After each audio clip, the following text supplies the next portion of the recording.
Pessoal, então o Donald Trump ele ordenou um ataque contra o Irã em 3 pontos específicos do país, onde ficam os locais que se realiza o enriquecimento de urânio. E um dos vídeos anteriores eu falei que um ataque ia acontecer o mais rápido possível, mas eu de fato não imaginava que ia ser o governo dos Estados Unidos isso. Para mim ia ser o próprio Israel. Por quê?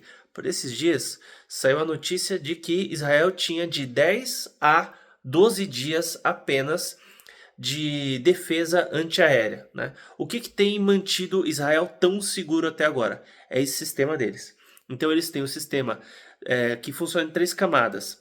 É o domo de ferro, que pode proteger principalmente as regiões urbanas contra projéteis, especificamente de curto alcance.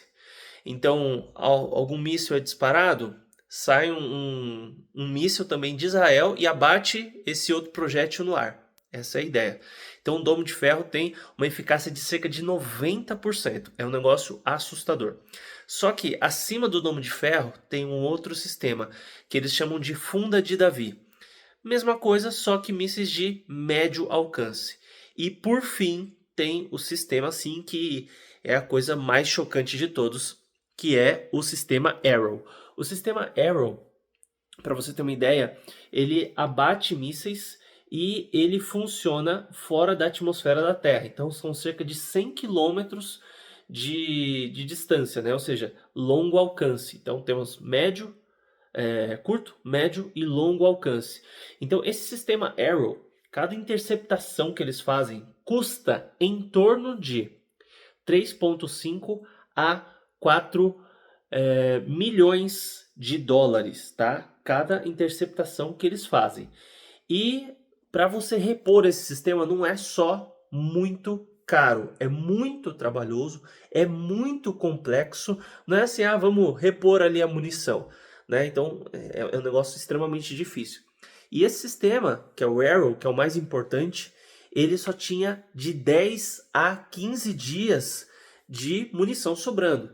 Então, eles estão sofrendo ataque do Hamas, estavam sofrendo mais ataques do Irã, e se eles continuassem dessa forma, poderia ser que o Arrow ficasse esgotado para então eles lançarem o projétil nuclear contra eles de longo alcance, porque o Arrow não ia pegar, a funda de Davi não pega, também de longo alcance, e o domo de ferro também não teria chance. Então, assim, seria uma devastação de Israel. Daí o que eu falei, né? Provavelmente Israel, nos próximos dias, antes que acabe a munição do Arrow, eles vão fazer um ataque massivo. Até agora eles estavam se segurando. Eles estavam indo aos poucos, porque por incrível que pareça, numa guerra existem regras, existem leis a serem seguidas dentro de uma guerra. Por exemplo, se um país ataca o outro, ele não pode simplesmente devastar o outro país, né? Eles não podem simplesmente fazer isso. Tanto é que quando teve a bomba de Hiroshima, enfim, Nagasaki, que os Estados Unidos jogou, foi a primeira bomba atômica, eles jogaram em uma cidade com uma baixa densidade de habitantes, longe da capital, longe de lugares muito populosos, né? Tanto é que a ideia de Oppenheimer, originalmente, era lançar em um lugar inabitável só para mostrar o poder dos Estados Unidos. Só que o governo americano na época falou, não, vamos lançar em um lugar habitado, com cidades que não são muito relevantes, mas assim, a gente vai mostrar o estrago, a gente vai mostrar o nosso poder de força, mas vamos tirar vidas também, porque senão, né, pode ser que o nosso ataque não tenha tanto impacto assim, né? E foi o que eles fizeram. Eles fizeram um ataque massivo, né? Tiraram aí a vida de muita gente. Poderia ter sido de bem mais pessoas? Poderia. Só que eles também poderiam ter feito isso de uma forma a varrer a maior parte do Japão. E eles não fizeram isso porque daí os Estados Unidos, mesmo vencendo a guerra, eles enfrentariam duras consequências do resto do mundo. Então eles decidiram não devastar.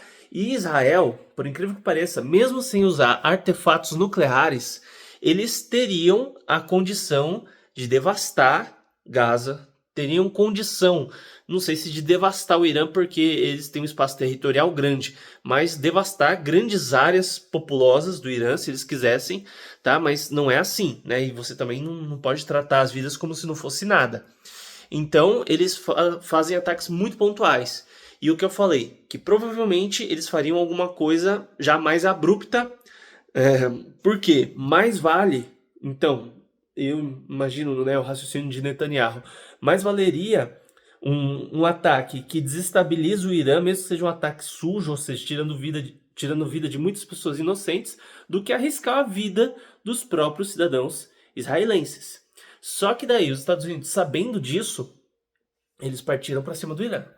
Foram lá, atacaram 3 regiões de enriquecimento de urânio, para evitar uma escalada a nível nuclear, porque daí seria uma devastação no mundo todo.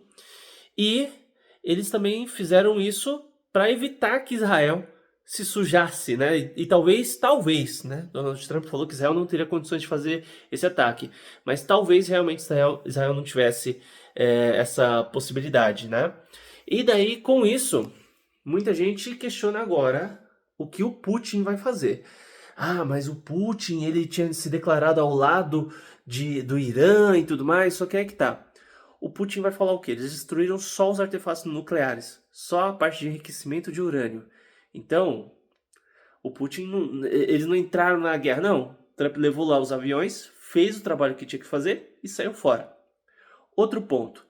Putin vai aceitar isso porque a Rússia está totalmente enfraquecida, tá? Então, assim, essa guerra com a Ucrânia tem sido algo muito desgastante para eles. Por quê? Embora seja um país gigantesco, embora tenha mais artefatos nucleares, né? Provavelmente, quando eles começaram esse conflito contra a Ucrânia, eles achavam que coisa de 90 dias a 6 meses dominariam o país todo. Eles contavam que eles receberiam ajuda, só que a questão é que eles receberam muito mais ajuda do que se imaginava. A Ucrânia se mostrou como um país proeminente na produção e no controle e no uso de drones, o que surpreendeu o mundo todo. Ninguém sabia que a Ucrânia tinha todo esse potencial. Começaram a vir voluntários do mundo todo, assim, então, e tecnologia e dinheiro dos Estados Unidos. Então, assim, a Ucrânia, que é um país do tamanho de um ovo, próximo do tamanho da Rússia, eles ficaram com uma força praticamente infinita. Imagina, um país com soldados infinitos, um país com tecnologia infinita, um país com dinheiro infinito, sem contar que destrói uma ponte, destrói uma usina na Rússia. A Rússia está sob sanções financeiras, está com sérios problemas, não pode simplesmente, vou recomprar aqui do lado e reconstruir. Não, eles têm que seguir na linha do mercado negro, na linha do mercado que está fora dos padrões mundiais de negociação, entende? Já a Ucrânia não só consegue mais facilmente material, mão de obra, ajuda e reconstrução das áreas que eles precisam, eles conseguem muito mais rapidamente. Então, o Putin, ele não quer arregar da guerra contra a Ucrânia agora, só que ele já está muito desgastado. O Putin não esperava que fosse durar tanto. Então, muito provavelmente, por conta desse desgaste, ele vai falar que está insatisfeito com a ação dos Estados Unidos, provavelmente, mas ao mesmo tempo, ele não vai poder bater de frente. Até porque, se os Estados Unidos começa a bater de frente com o outro, a Rússia, talvez eles entendam. Talvez o Putin entenda, e provavelmente ele entende, que ele não tem condições de fazer isso agora, a não ser que ele escalasse o conflito para de fato fazer uma guerra nuclear, né? Mas vamos ver aí o que vai acontecer. Em todo caso, te peço, se inscreva no canal, ative o sino das notificações e deixa um like nesse vídeo. Até mais.